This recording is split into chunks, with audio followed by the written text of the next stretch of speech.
Questo è il Molinetto della Croda. Ci troviamo a Refrontolo, in provincia di Treviso.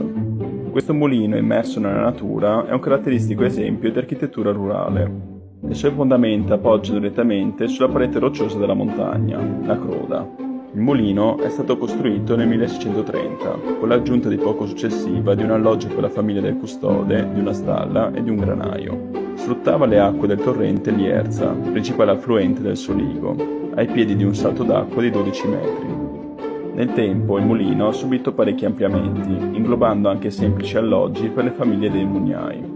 Questo mulino è stato ritratto in numerosi dipinti di artisti veneti, come Angelo Lorenzon e Tiziano d'Agostin. Attivo fino al 1953, venne poi abbandonato fino agli anni 90, quando iniziarono i lavori di recupero e di restauro, che hanno ripristinato la struttura e il funzionamento dell'antica macina.